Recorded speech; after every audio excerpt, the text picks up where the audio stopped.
Hello, people of the Philippines. Ito na nga po ako nag-aabang sa aking sasakyan para puntang school. Ayan, so dahil Brigada Eskwela ngayon. So, ayan na nga po yung kotse na aking sasakyan. Actually, 6:30 po yung call time namin. Pero dahil Disney Princess ang anting guro mo, ayan, anong oras na nagising.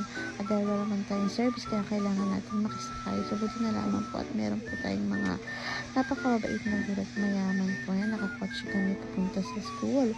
At medyo late na nga po kami.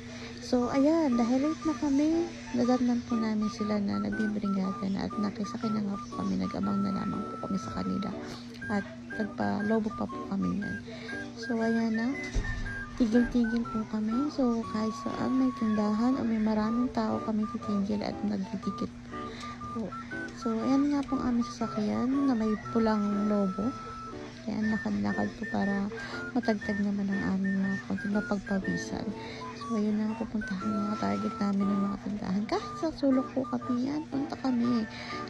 Kami pupuntahan namin kayo. Yung mga aking mga gandang kaguro. Yan, mga aking mga deer. So, yan, kabit-kabit lang po muna kami. Apek, ayan.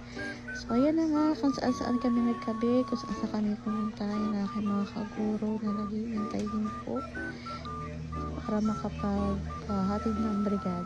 So, yung brigada po paghanda para sa school year 2024-2025. At dahil na nga po nagutom ang mga anting guro, ayan, nagutom sila.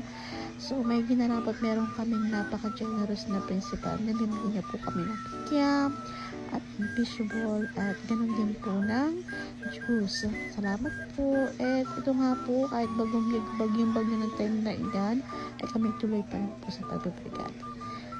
Dahil po yan ay may paparating na bagyo at medyo may mag-aulan nga po na kaunti.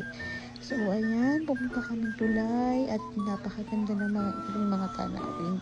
So, yan na nga po, paspas na ako dahil na maulan-ulanan, abutan na kami ng ulan, takbo-takbo po. Hindi yan. Hindi lang po halata na ulan, pero naulan. Ayan, so maulan pa ang aking room. At dahil nga po napagod ang mga anting guro, ay ayan, nakikita nga naman po sila, pahinga mode. Dahil napagod po talaga sila. Yun naman po, maraming salamat.